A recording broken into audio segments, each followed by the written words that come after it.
Hi everyone, ನಮ್ಮ ಅಡುಗೆ ನಿಮ್ಮ ರುಚಿಗೆ ಸ್ವಾಗತ. ಆಲೂಗಡ್ಡೆ ಮತ್ತು ಅಲಸಂದೆ ಕಾಳು ಒಂದು ಒಳ್ಳೆ ಕಾಂಬಿನೇಷನ್. ಇವತ್ತು ನಾನು ಅದರ ಒಂದು ಹುಳಿ ಅಥವಾ ಸಾಂಬಾರ್ ಮಾಡುವ ವಿಧಾನವನ್ನು ತೋರಿಸ್ತಾ ಇದ್ದೀನಿ. ಇದು ಬಾಯ್ಲ್ಡ್ ರೈಸ್ಗೂ ಚೆನ್ನಾಗಿರುತ್ತೆ, ವೈಟ್ ರೈಸ್ ಜೊತೆ ಕೂಡ ತುಂಬಾ ಸೂಪರ್ ಆಗಿರುತ್ತೆ. ಹಾಗೆಯೇ ದೋಸೆ, ಚಪಾತಿ ಜೊತೆ ಕೂಡ ತುಂಬಾ ಚೆನ್ನಾಗಿರುತ್ತೆ. ಬನ್ನಿ ಈಗ ಇದನ್ನು ಮಾಡುವ ವಿಧಾನ ಹೇಗೆ ಅಂತ ನೋಡೋಣ.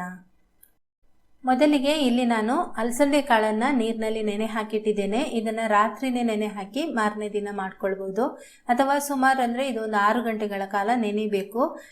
ಈ ಬೌಲ್ನಲ್ಲಿ 1 ಬೌಲ್ನಷ್ಟು ಹಾಕಿದ್ದೇನೆ, ಸುಮಾರು 100 ಗ್ರಾಮ್ನಷ್ಟು ಇದೆ ಇದು.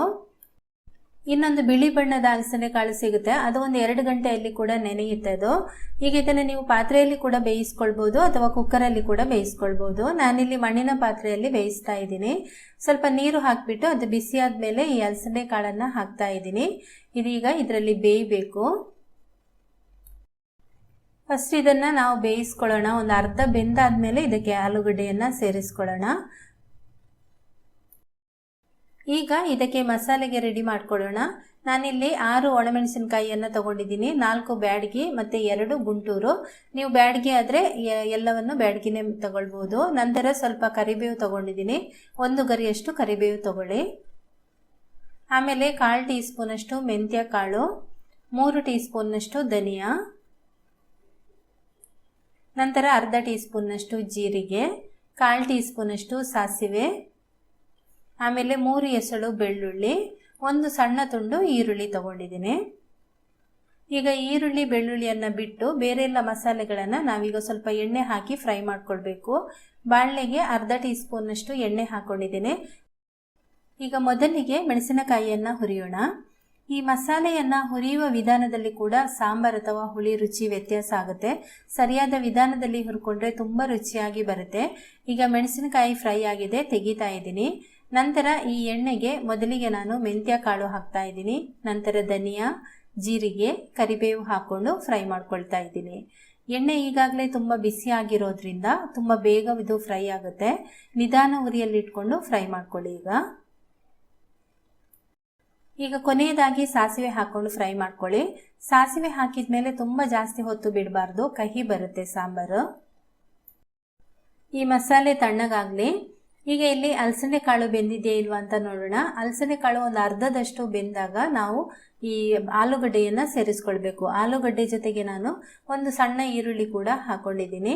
ನಂತರ ರುಚಿಗೆ ತಕ್ಕಷ್ಟು ಉಪ್ಪು ಸೇರಿಸ್ಕೊಳ್ಳಿ. ನಾನಿಲ್ಲಿ 1/4 ಟೀ ಸ್ಪೂನಷ್ಟು ಉಪ್ಪು ಹಾಕ್ಕೊಳ್ತಾ ಇದ್ದೀನಿ. ಈಗ ಇದನ್ನು ಬೇಯಿಸ್ಕೊಳ್ಳಿ ಮುಚ್ಚಳ ಮುಚ್ಚಿಟ್ಟು. ಈಗ ಮಸಾಲೆಗೆ ರುಬ್ಕೊಳ್ಳೋಣ. ಮಿಕ್ಸಿ ಜಾರಿಗೆ 3 ಎಸಳು ಬೆಳ್ಳುಳ್ಳಿ, 1 ಸಣ್ಣ ತುಂಡು ಈರುಳ್ಳಿಯನ್ನು ಹಾಕ್ಕೊಳ್ಳಿ.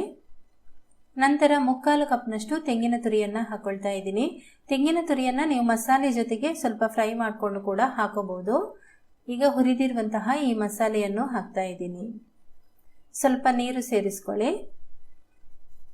ಆಮೇಲೆ ಹುರಿದಿರುವಂತಹ ಒಣಮೆಣಸಿನಕಾಯಿಯನ್ನು ಹಾಕ್ಕೊಳ್ಳಿ. ಮುಖ್ಯವಾಗಿ ಇದನ್ನು ನೀವು ತುಂಬ ನುಣ್ಣಗೆ ರುಬ್ಕೊಳ್ಬಾರ್ದು. ನೋಡಿ, ಈ ರೀತಿ ಇರಬೇಕು, ಸ್ವಲ್ಪ ತರಿ ಇರಬೇಕು. ಒಂದು ನುಣ್ಣಗೆ ಆಗಲಿಕ್ಕೆ ಒಂದು 20% ಇರಬೇಕು. ಈಗ ಆಲೂಗಡ್ಡೆ ಮತ್ತು ಅಲಸಂದೆ ಕಾಳು ಚೆನ್ನಾಗಿ ಬೆಂದಿದೆ. ಈಗ ಇದಕ್ಕೆ ನಾವು ರುಬ್ಬಿದ ಮಸಾಲೆ ಸೇರಿಸ್ಕೊಳ್ಳೋಣ. ಅರ್ಧ ಟೀ ಸ್ಪೂನಷ್ಟು ಅರಿಶಿನ ಪುಡಿ ಸೇರಿಸ್ಕೊಳ್ಳೋಣ. ಮಿಕ್ಸಿ ಜಾರಿಗೆ ಸ್ವಲ್ಪ ನೀರು ಹಾಕಿ ಅದನ್ನು ಸೇರಿಸ್ಕೊಳ್ತಾ ಇದ್ದೀನಿ.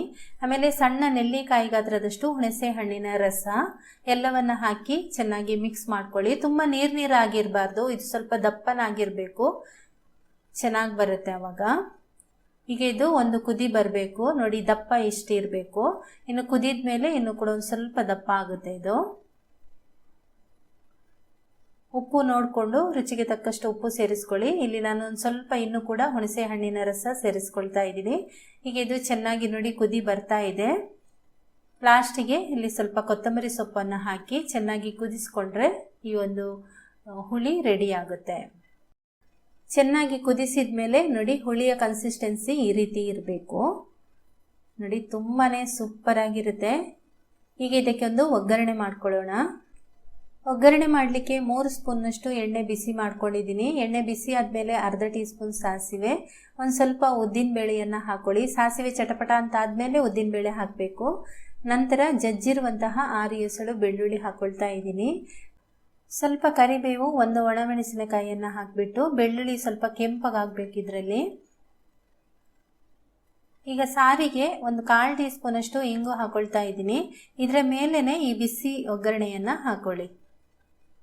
ಚೆನ್ನಾಗಿ ಈಗ ಮುಚ್ಚಳ ಮುಚ್ಚಿ ನಂತರ ಮಿಕ್ಸ್ ಮಾಡಿಕೊಂಡ್ರೆ ರುಚಿಯಾಗಿರುವಂತಹ ಅಲಸಂದೆ ಕಾಳು ಆಲೂಗಡ್ಡೆ ಹುಳಿ ಅಥವಾ ಸಾಂಬಾರ್ ರೆಡಿಯಾಗಿದೆ. ಇದು ವೈಟ್ ರೈಸಿಗೂ ಬಾಯ್ಲ್ಡ್ ರೈಸಿಗೂ ಎರಡಕ್ಕೂ ತುಂಬಾ ಚೆನ್ನಾಗಿರುತ್ತೆ. ಅಥವಾ ನೀವು ದೋಸೆ ಚಪಾತಿ ಈ ರೀತಿ ನೆಂಚ್ಕೊಳ್ಳೋದಕ್ಕೆ ಕೂಡ ಇದು ತುಂಬಾ ಚೆನ್ನಾಗಿರುತ್ತೆ.